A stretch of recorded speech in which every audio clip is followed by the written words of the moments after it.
మనం by and by స్పిరిచువల్గా మారుతున్నాం అని తెలియడానికి కొన్ని సంకేతాలు ఉన్నాయి.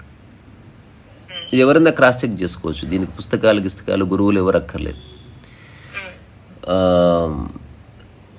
The idea of other disappears,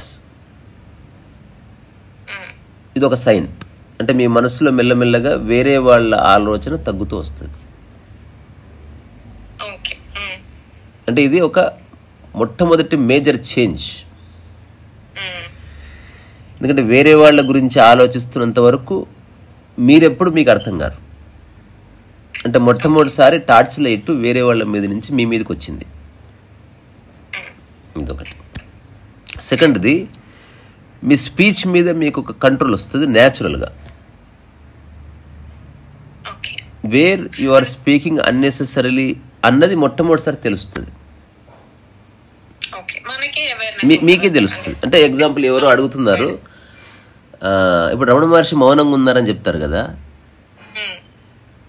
ఎవరో అడిగారు, స్వామి మీరు మౌనంగా ఎందుకు ఉన్నారంటే, నేను మౌనంగా ఏమి లేను, మాట్లాడవలసిన అవసరం లేదని తెలుసుకున్నా అన్నాడు.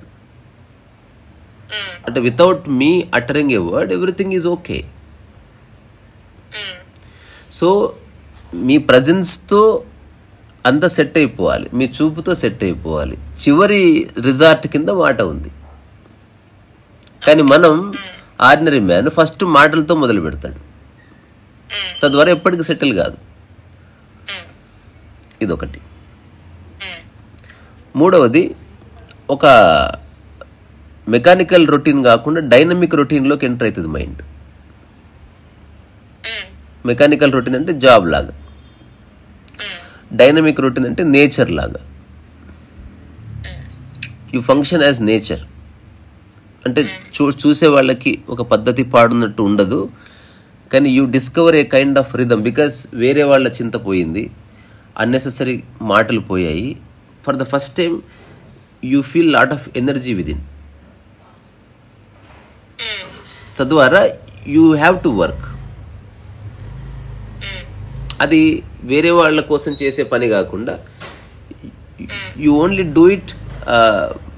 మీ యొక్క ఏమంటారు, ఒక ఫ్లవర్ యొక్క ఫ్రాగ్రెన్స్ ఎట్లయితే ఉంటుందో అట్లా మీ ఎనర్జీ వల్ల మీ నుంచి ఏదో ఒక ఫ్రాగ్రెన్స్ బయటికి రావడానికి ఒక దారి ఇస్తారనమాట.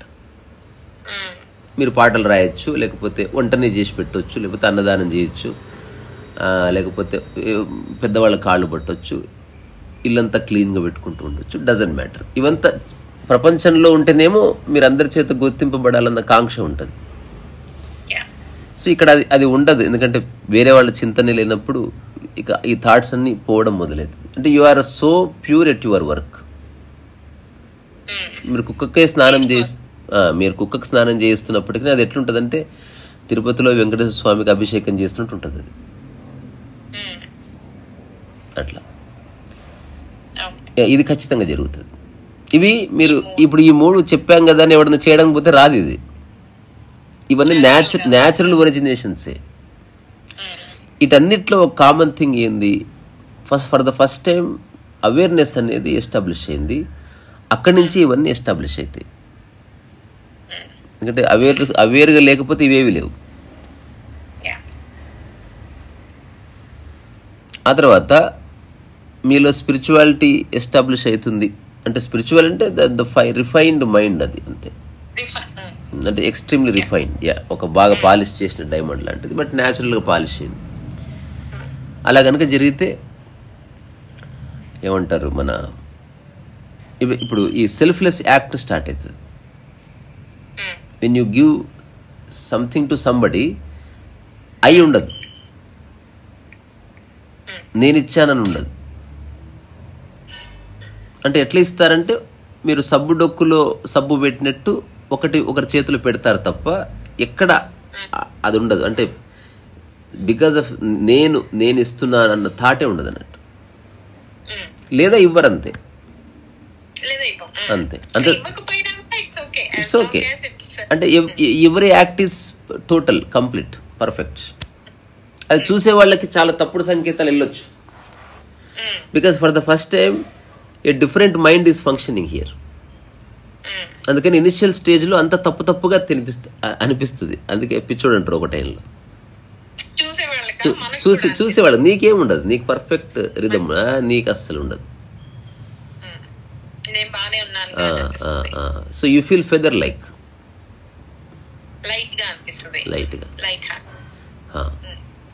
ఇంకొక క్వాలిటేటివ్ చేంజ్ ఏమొస్తుంది థాట్ ప్రాసెస్లో అంటే యువర్ థాట్స్ రెడ్యూస్ న్యాచురల్లీ. అంటే ఇవి జరిగిన మరుక్షణం నెక్స్ట్ జరిగేది థాట్ యొక్క రిడక్షనే.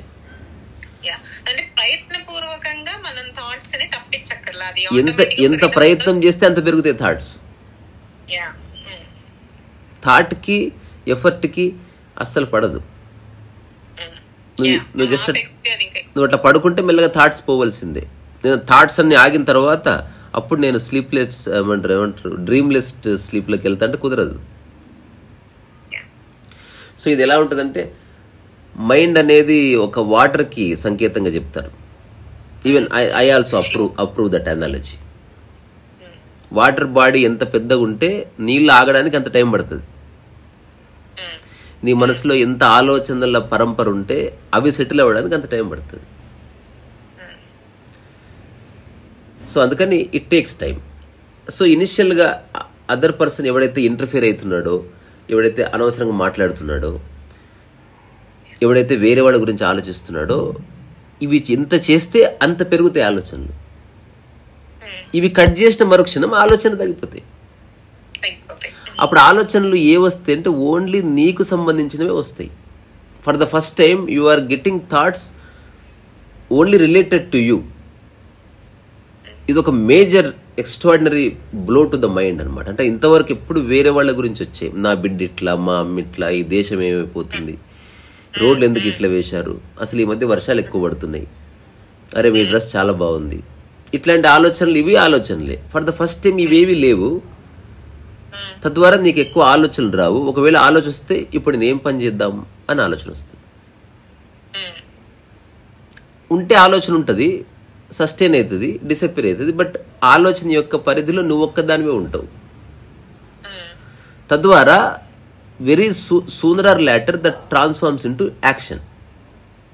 ఇప్పుడు ఎగ్జాంపుల్ దేశం ఎందుకు ఇట్లా అయిపోతుంది, నువ్వు యాక్షన్ ఏం చేయలేవు. ఏ వేరే వాళ్ళ గురించి వచ్చే ఏ ఆలోచనలో నీ యాక్షన్కి స్కోప్ లేదు. నీ గురించి వచ్చిన ఆలోచనలోనే యాక్షన్ స్కోప్ ఉంది. మన గురించి వచ్చే ఆలోచనలో కూడా ఒక్కొక్కసారి మన కంట్రోల్ లేని థాట్స్, అవి కూడా మంచి థాట్స్. అదే నెక్స్ట్ అక్కడికి వస్తున్నాం. ఎలాగైతే అనవసరమైన మాటలు మాట్లాడట్లేదు, ఏవైతే అన్నెసెసరీ థాట్స్ ఉన్నాయో యూ స్టాప్ పేయింగ్ అటెన్షన్. అంతే. Thoughts will come, but for the first time you are not interfering with it. అట్లా ఒక సహజమైన రిలాక్స్డ్నెస్కి మొట్టమొదటిసారి నీ బాడీ అండ్ మైండ్ రెండు ఎంటర్ అవుతాయి. These are the signs of spiritual growth. ఎవరికైనా ఇంతే, ఇంతకు మించి వేరే దారి లేదు. ఇప్పుడు నిరంతరం వేరే వాళ్ళ జీవితాల్లో కలగజేసుకున్న ఒక మాస్టర్ నీకు కనబడ్డు, లేకపోతే అనవసరంగా మాట్లాడే ఒక మాస్టర్ నీకు కనబడ్డు. ఆడ అనుకుంటే 3 hours మాట్లాడవచ్చు if it is required. Otherwise is naturally shutting his mouth. అలాగని గంభీరత లేకపోతే సీరియస్గా ఉండడం ఏముండదు. సో ఒక సహజమైన ప్లేఫుల్నెస్ ఉంటుంది. అది నువ్వు ఎనాక్ట్ చేస్తలేవు దాన్ని. ఒక న్యాచురల్ ప్లేఫుల్నెస్ ఉండొచ్చు, లేదా కంప్లీట్ గంభీరత ఉండొచ్చు. ఈ రెండింటి మధ్యన నీ యొక్క ఫిజికల్ అండ్ సైకలాజికల్ ఆరా మారుతూ ఉంటుంది అనమాట. ఈ రెండు తప్ప ఇంకా వేరే లేవు. ఏ గురువు జీవితంలో ఈ రెండే ఉంటాయి. ఇద్దరు ప్లేఫుల్నెస్ ఉంటుంది, లేదా సీరియస్నెస్ ఉంటుంది. అంతే. దీనికి బియాండ్గా ఇంకేం ఉండదు. అంటే ఏడుపు ఉండదు, భావోద్వేగం ఉండదు, అరుచుకోవడం ఉండదు, తిట్టుకోవడం ఉండదు, ఫీల్ అవ్వడం ఉండదు, గిల్ట్ ఉండదు. ఇవే ఉండవు, ఎందుకంటే మైండ్ కుదుట పడ్డది. ఈ రెండు ఖచ్చితంగా ఉంటాయి. Either you are playful or you are serious. అంతే. There is no other expression a master has. These are the 2 natural expressions అన్నట్టు, day and night, yin and yang అనమాట. సో అందుకే చాలామంది ఆయన ఎప్పుడు నవ్వుతాడో లేకపోతే ఎప్పుడు గంభీరంగా ఉంటాడో తెలియదు అంటారు. ఎందుకంటే వాడికే తెలియదు అది. అట్లా ఏదైనా ఒక థాట్తో ఉంటే హీ సీరియస్, థాట్ లేకపోతే హీస్ ప్లేఫుల్ అంతే. అప్పుడు ఏమి ఉండదు, అంటే ఇలాగే మాట్లాడాలి ఇలాగే చేయాలని ఏమి ఉండదు. But because he is not serious about the thinking itself. అది న్యాచురల్గా జరుగుతుంది అనమాట. బ్యూటీ ఏంటంటే యూ కెనాట్ ఇంపోజ్ దిస్. ఎట్లయితే ఒక అమ్మాయి యవ్వనంగా రావడానికి మనం ఇంపోజ్ చేసినా కుదరదో, that should happen naturally. So అయితే ఇప్పుడు వీళ్ళు బయట చెప్పే ఈ మెడిటేషన్స్ ఇవన్నీ కూడాను అవన్నీ డివైన్ బక్వాస్. అది ఇట్ వోంట్ హెల్ప్. అవన్నీ కాన్సలేషన్స్, అవన్నీ స్పిరిచువల్ జెండు బాంబ్స్ అంతే. ట్రుత్ ఏంటంటే ఉపయోగపడవు, శశభిషలే లేవు. ఏ మెథడ్ ఉపయోగపడదు, because that is given by others. When Krishnamurti says that there is no method to spirituality, it does not mean that there is no method. Method నీలో పుట్టాలి, అటువంటి మెథడ్ ఉపయోగపడుతుంది. వేరే వాళ్ళు ఇచ్చే మెథడ్ ఉపయోగపడదు. సో మెథడే లేదంటే అసలు మెథడే లేకుంటే ఎట్లా? మెథడ్ నీలో పుట్టడానికి ఫస్ట్ ఇవి చేయి. Stop interfering with others, stop unnecessary talking. ఆ తర్వాత వేరే వాళ్ళ గురించి ఆలోచన నిరంతరం మానే. When you are here, you are here only, there is nobody. Only ఫిజికల్గా నువ్వు ఎవరితో లేదు, సైకలాజికల్గా ఉన్నావు కదా నిరంతరం. ఈ జాలదు. ఫిజికల్గా ఉంటే హాయి, బస్సులో 100 మందితో ఉంటాం, ఏ ప్రాబ్లం లేదు. కానీ మనసులో 3 ఉంటారు, అమ్మ బిడ్డ తల్లి, అసలు కథం దమాగ్ ఖరాబ్ అయిపోతుంది. సో అది అంటే పాసిబుల్ ఏనా? అంటే ఇట్లా ఉన్న material world, material in the sense అంటే ఇది అత్యంత ఏదైనా పాసిబిలిటీ ఉందంటే అత్యంత ఈజీగా మేనిఫెస్ట్ ఇది ఒక్కటే. ఇంకా వేరేవన్నీ కష్టమే. జాబ్ తెచ్చుకోవడం కష్టము, తర్వాత ఇప్పుడు బక్కకు కావడం కష్టము, ఇల్లు కట్టుకోవడం కష్టము, యూట్యూబ్లో ఒక వీడియో పెడితే దానికి లక్షల సబ్స్క్రైబర్స్ రావడం కష్టము. అత్యంత ఈజీగా ఉంది ఏదంటే ఇది ఒక్కటే భూమి మీద. నా దృష్టిలో this is the most easiest thing. ఎందుకంటే ఇది ఒక్కటే నీ పరిధిలో ఉంది, మిగతావేవి లేవు. మిగతావన్నీ నీ పరిధిలో లేవు కాబట్టి అయితేయో కావో తెలియదు. ఇది మాత్రం ఖచ్చితంగా అవుతుంది. ఇప్పుడు నువ్వు అనుకుంటే నువ్వు ఇంటర్ఫియర్ కాకుండా ఉండొచ్చు, నీ చేతులు ఉంది.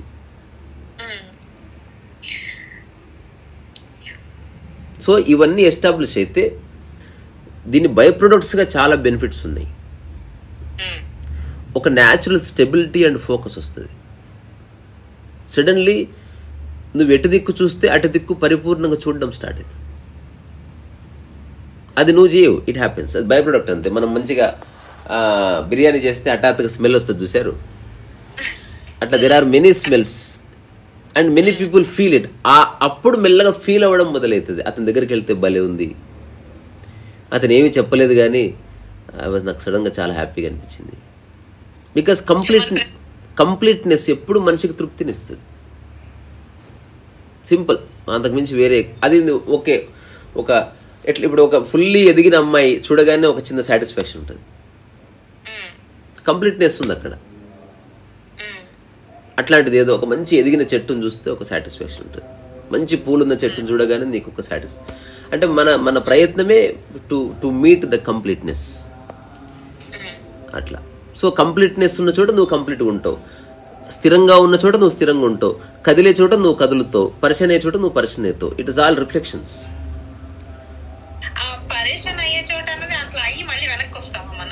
నేను చెప్పేది వీడి పరిస్థితి కాదు. ఈ స్థితికి వచ్చినాక పరిచయం అయ్యేది లేదు, కదిలేది లేదు, పోయేది అయిపోయేదంతా బాత్కతం. ఇన్ జనరల్ అందరు ఏడుస్తుంటే నువ్వు ఏడుస్తావు, అందరు నవ్వుతే నువ్వు నవ్వుతావు, అందరు గంభీరంగా ఉంటే నువ్వు గంభీరం అయిపోతావు. బికాస్ నువ్వు ఆల్వేస్ రియాక్ట్ అవుతూ ఉన్నావు, because you don't know who the hell you are. మొట్టమొదటిసారి ఇది నేను చెప్పిన ఈ చిన్న చిన్న విషయాల వల్ల నీ మీద నీ గ్రిప్ దొరుకుతుంది. రెండోది ప్యూర్ ఫ్లెక్సిబిలిటీ కూడా ఉంటుంది, అలాగని రిజిడిటీ ఏమి ఉండదు. ఒక చిన్న కథ విన్నా, ఆ కథ చెప్పి బాగా చెప్పుకుందాం, ఇంతకు మించి ఏం లేదు. ఒక మాస్టర్ చెప్తాడు అనమాట, ఏడవడం అనేది పిరికివాడి లక్షణం. శిష్యులు అడుగుతారు దీని గురించి, ఎప్పుడు అతను దాని గురించి మాట్లాడుతూ ఉంటాడు. So never cry. తర్వాత ఎన్లైటన్మెంట్ అయ్యిందా లేదా తెలుసుకోవడం ఎట్లా అంటే వాడి ఏడుపుని చూసి చెప్పొచ్చు. When you are enlightened you will never cry అని చెప్తాడు మాస్టర్. ఇది పెద్ద పెద్ద సభలలో చెప్తాడు, ఏకాంతంలో చెప్తాడు, బట్ అందరికి తెలిసిపోయింది. ఇప్పుడు నిజంగా మాస్టర్ ఏడవలేదు. సో వాళ్ళ దగ్గర ఉన్న స్టూడెంట్స్లో ఒక ఇద్దరికి ఇతనికి ఏడ్చే సందర్భం రాలేదేమో, లేదురా ఇట్లా ఒకసారి కాలు మీద కొట్టి చూద్దాం రాడుతో ఏడుస్తాడా లేదా, ఇట్లాంటివన్నీ ఆలోచనలు వస్తాయి శిష్యులకి, బట్ చెయ్యరు. అప్పుడే తెలుస్తుంది వాళ్ళ గురువు గారు మరణించారని. వీళ్ళ గురువు గారు చిన్న ఉత్తరం వస్తుంది, మా గురువుగారు మరణించారంట, వెళ్దాం పదండి అని చెప్తాడు. నిజమే రాయుడు గొప్పోడు, చూడు ఉత్తరం చూసినా కూడా ఎంత చక్కగా నవ్వుతూ చెప్పాడు. ఎన్లైటన్మెంట్ యొక్క స్టేట్ అట్లుంటుంది అని అందరికీ ఒక చిన్న ఫీలింగ్ వస్తుంది. ఆ తర్వాత చిన్న నది గిది దాటి నడుచుకుంటూ గురువుగారి దగ్గరికి వెళ్ళిన తర్వాత ఆ గురువుగారి డెడ్ బాడీతో చూసుకుంటూ, ఈ గురువుగారి వల్ల నేను చాలా ప్రశాంతంగా ఉన్నాను, నాకు చాలా చక్కగా చూసుకునేవాడు అలా చెప్తూ అప్పుడప్పుడు ఈ చెయ్యి ఉంది కదా, ఈ చెయ్యితో నా చెయ్యిని ఎట్లా పట్టుకుని ఇలా అనేవాడు అంటుండగా ఏడ్చేశాడు అనమాట. ఎంత ఏడుస్తాడంటే అక్కడున్న శిష్యులు ఆ ఊరులందరూ ఆపినా కూడా ఆపడు. ఇది అయిపోయింది. నెక్స్ట్ మళ్ళీ ఆశ్రమానికి వచ్చినప్పుడు వీళ్ళంతా ఆలోచిస్తున్నారు, ఈ నా కొడుకు ఇన్నేళ్ళు చెప్పి సచ్చాడే, ఏడుస్తే ఎన్లైటన్మెంట్ కాదు, అట్లాంటి వాడిని నమ్మొద్దని. ఇప్పుడు ఇంతవరకు నా జీవితంలో ఎప్పుడు ఇంత ఏడ్చేవాడిని చూడలేదు నేను, అంత ఏడ్చాడు. ఇప్పుడు ఎట్లా అంటే ఇప్పుడు అడుగుదామా, రేపు అడుగుదామా, ఎల్లుండి అందులో అంటాడు ఇప్పుడే అడుగుదాం పదా అంటే ఇలాంటి విషయాలు లేట్ చేయొద్దు, ఎందుకంటే నాకు దమాక్ ఖరాబ్ అవుతుంది. పోయిన తర్వాత మంచి కూర్చో, ఏమి ప్రశ్న అంటే గురువుగారు ఎన్లైటన్మెంట్ అయిన వారి క్వాలిటీస్ గురించి మీరు ఎప్పుడు చెప్తే ఒకసారి చెప్పరా, నేను మర్చిపోయానంటే వాడు ఏనాడు ఏడవాడు, సేమ్ డిట్టో రిపీట్. అంటే ఇది టూ మచ్ సార్, ఈరోజు పొద్దున చూసిన మీరు నేను ఎక్కడ ఏడ్చాను రా, నా బాడీ ఏడ్చింది అని. అప్పుడు అందరూ ఆగిన తర్వాత చెప్పాడంట. సో నాకు మానసికంగా ఏ బాధ లేదు, but this body has some attachments with that man. When I touched his hand and ఆ నా చేయి మీద పెట్టుకున్నప్పుడు బాడీకి ఉన్న ఒక పూర్వ జ్ఞానం వల్ల అది బాధపడ్డదో అది ఏడ్చిందో నాకు తెలియదు. నేను ఇప్పుడు ఎంత ప్రశాంతంగా ఉన్నానో అప్పుడు అంతే ప్రశాంతంగా ఉన్నాను. నాకు ఎంత నవ్వు వచ్చిందో ఆ బాడీ ఏడుస్తుంటే మీరు ఆపినప్పుడు, అప్పుడు వీడేమన్నాడు తెలుసా, ఏందో చెప్తున్నాడు వీడని మొత్తం రికౌంట్ చేసినాడంట. Since I was not crying, I'm not the person to stop it.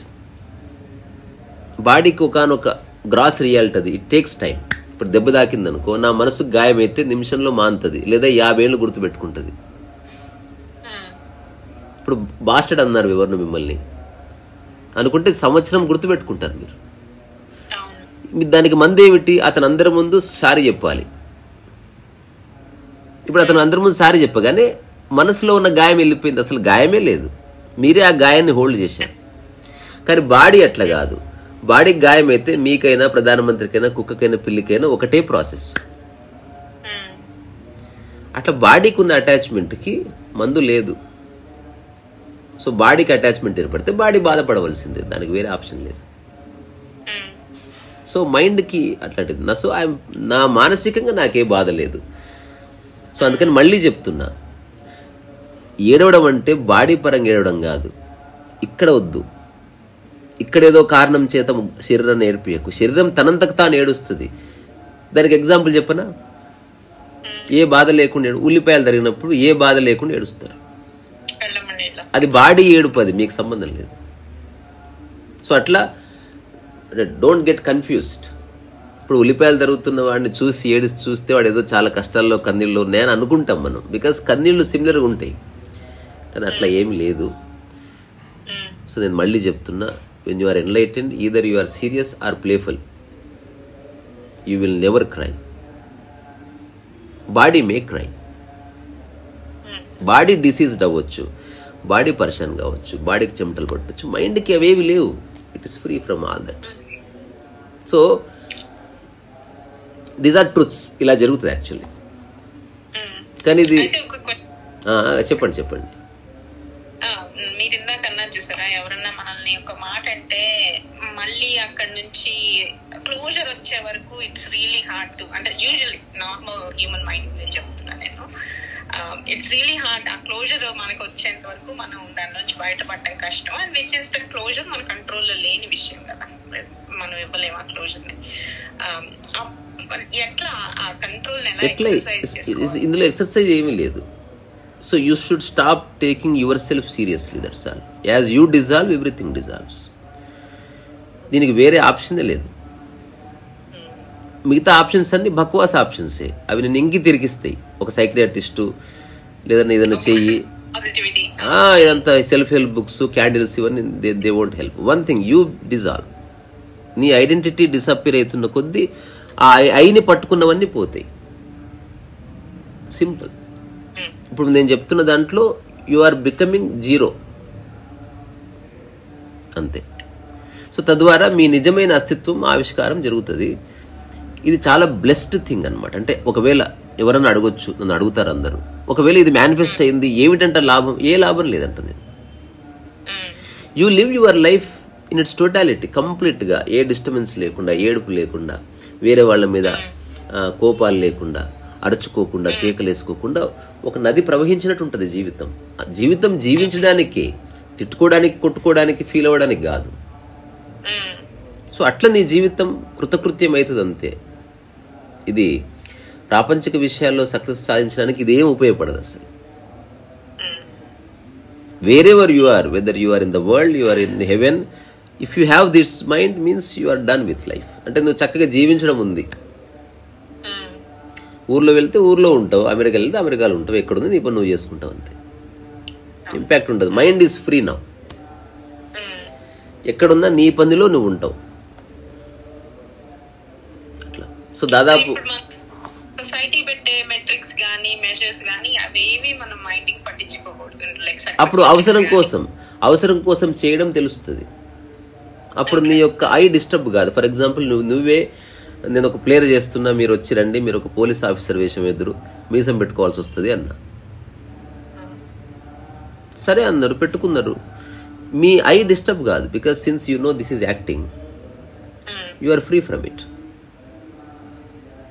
ఎప్పుడైతే నిజంగా మీకు మీసం మొలిచిందనుకో, పొద్దున్న లేసరికి పిచ్చెక్కుతుంది మీకు. అసలు first time me real I disturb అయింది. ఎందుకంటే మీకంటూ ఒక ఉమెన్ ఐడెంటిటీ ఉంది, ఒక ఫెమినిటీ ఉంది, దీనికి అగెనిస్ట్ అది.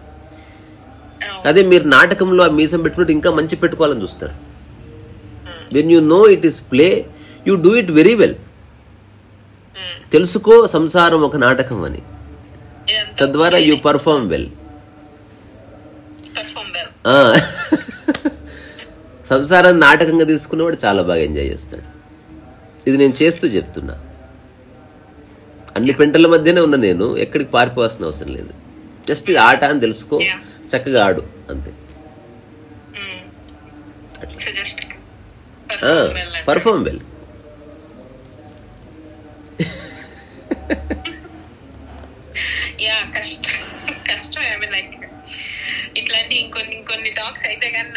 లేదు కష్టం ఎందుకు అంటే, ఇప్పుడు బండల్ ఆఫ్ థాట్స్ ఉన్నాయి. ఇప్పుడు ఒక్కటి పట్టుకొని నెక్స్ట్ 6 months ఉండండి. నేను చెప్పిన దాంట్లో అన్నెసెసరీ టాక్ బంద్ చేయండి ఫస్ట్. అదొక్కటి చాలు, మిగతా వన్ అక్కర్లేదు. అది that is the beginning. Because spirituality begins from mouth. అంతే. అది నువ్వు గుర్తిస్తున్నావా లేదా అనేది ఇక్కడ ఛాలెంజ్. మాట్లాడడం కాదు. నెససరీ అయితే 10 hours మాట్లాడు. నెససరీ కాదా, కాళ్ళు మొక్కినా మాట్లాడకు. సింపుల్.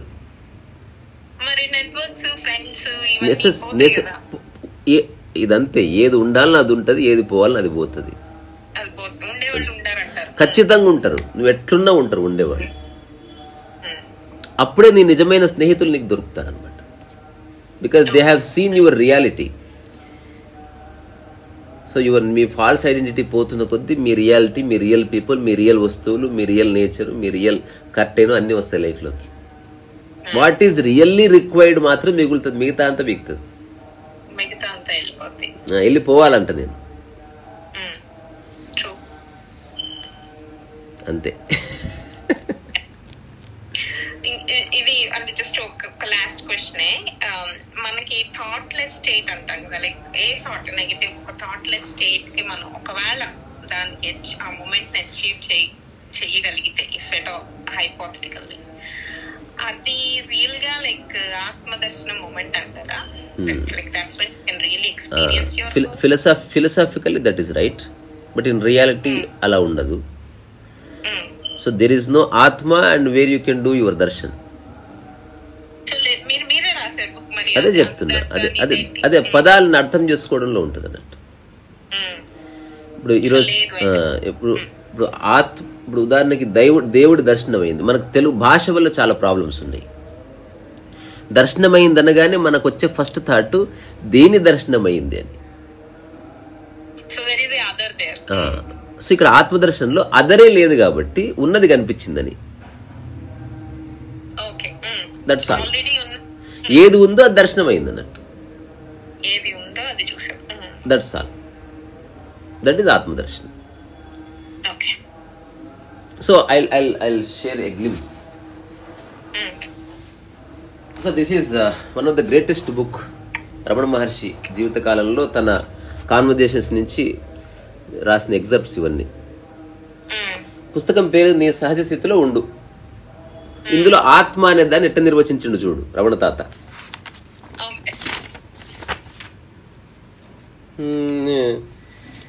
ఆత్మ అంటే ఆయన తరచూ వాడిన పదం ఇది. అసలైన ఆత్మ అంటే అసలైన నేను, వ్యక్తిగతం కాదు, సర్వసముద్ధమైన ఎరుక. అంటే ఇప్పుడు మనం డిస్కస్ చేసిన దాంట్లో ఒక పాయింట్ నేను చెప్పిన మీకు, మీరు ఎరుకలో ఉంటే తప్ప తెలియదు మీకు, మీరు అతిగా మాట్లాడుతున్నారా, అతిగా మాట్లాడలేదు. Otherwise you don't know. ఒక robot doesn't know whether it is talking for a purpose or not. Just button అంటది అంతే. అది పైకి గోచరించే వ్యక్తిగత అనుభవం కాదు. దానికి వ్యక్తిగత అహానికి తేడా ఉన్నది. నిజానికి ఈ అహానికి ఉనికి లేనే లేదు. ఇది మనస్సు కల్పిస్తుంది. ఆత్మని అనుభవ సిద్ధం చేసుకోనియదు. ఆత్మ ఎప్పుడు సంస్థితమే, ఎప్పుడు అనుభవ సిద్ధమే. కానీ ఎన్నో అవరోధాలను కల్పించే మానసిక వాసనలు అడిగినప్పుడే ఈ అనుభవం ప్రత్యక్షంగా తెలియవస్తుంది. అంటే వేరేది ఉంది అన్న ఆలోచన ఉన్నంత కాలము నీవెవరో తెలియదు. Because you are complete only because of the other. నిన్ననే ఒక చిన్న కాన్వర్సేషన్ జరిగితే ఒక ప్రశ్న అడిగింది ఫ్రెండ్ని. ఇప్పుడు నీ చుట్టుపక్కల ఉన్న వాళ్ళంతా నిన్ను గుర్తిస్తున్నారు కాబట్టి, నువ్వు పని చేస్తున్నావు కాబట్టి తెలుస్తుంది సీను అనే వ్యక్తి పనిచేస్తున్నాడు. ఇప్పుడు నిన్ను గుర్తించే వాళ్ళే లేరనుకో, అట్లా ఒక సంవత్సరం అయింది అనుకో, అక్కడ తిరుగుతున్నది ఎవరు? ఇది క్వశ్చన్ అన్నట్టు. ఎందుకంటే ఆ టైంలో వేరే వాళ్ళు నిన్ను గుర్తించే వాళ్ళు లేకపోయి, ఇప్పుడు నువ్వే నందిని అనే ఆవిడ అమెరికా వదిలేసి అమెజాన్ అడవిలోకి పోయి 1 year ఉందనుకో, నువ్వు జుట్టు దూకోవడం కూడా మానేస్తావు. అప్పుడు నీకు బేసిక్ ఫ్రేమ్ వర్కే ఉంటుంది. You may eat, you may lie down, you may walk. ఇంతకు మించి నువ్వేమి చేయవు.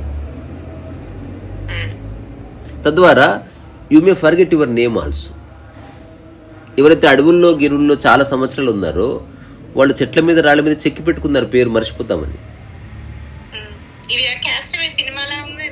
సినిమా కాదు, నువ్వైనా గంతే. అక్కడ వ్యక్తి ప్రాధాన్యత లేదు, అవసర ప్రాధాన్యత ఉంది. సో ఒక మనిషి సర్వైవ్ కావడానికి ఏది బేసిక్ ఫండమెంటల్స్ అంతవరకే ఉంటుంది నీ మైండ్. తద్వారా అక్కడ తిరిగేది ఎవరు? That is real you. అంటే ఐడెంటిటీ లేని ఒక ప్రాణి తిరుగుతుంది అక్కడ. సో నీ ఐడెంటిటీ మొత్తం పోతే మిగిలేది నీవు, నీ ఆత్మ, అదే దర్శనము, అదే నీ యొక్క శుద్ధమైన మనస్సు, అదే నీ ఎరుక, అదే నీ చైతన్యము, అదే నీ సాక్షి. అక్కడ జరిగేది నిష్కామ కర్మ. కోతి చేస్తే చూడు నిష్కామ కర్మ, అది అక్కడ ఎవ్వరు లేరు చూసేవాళ్ళు, ఇట్లా గీక్తా ఉంటది కదా.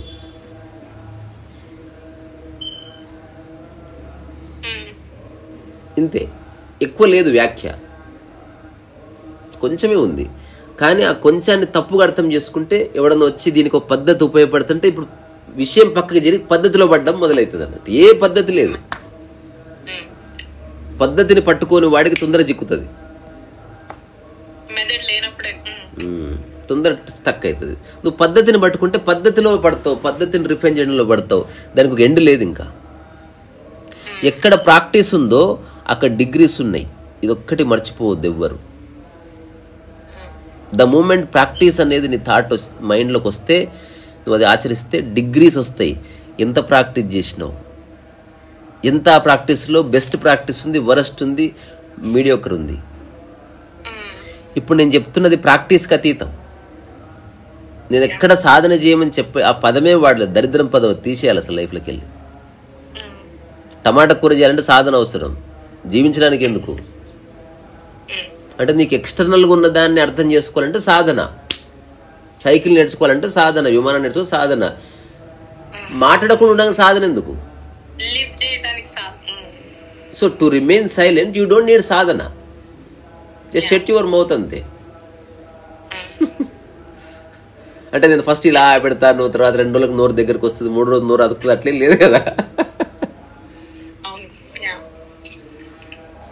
అంతే. అప్పుడు అన్ని కొనసాగుతాయి, బికాజ్ ఐడెంటిటీ లేదు, యూ ఓన్లీ యాక్ట్. నీ రియల్ సెల్ఫ్ డిస్టర్బ్ కాదు ఇంకా, బికాజ్ నువ్వు ఇప్పుడు పూజ చేసేది రియల్ సెల్ఫ్ని ఉద్ధరించడానికి కాదు, అది ఆల్రెడీ ఉద్ధరించబడ్డది. అప్పుడు ఇంకా బాగా చేస్తావు పూజ, బికాజ్ యూ అండర్స్టూడ్.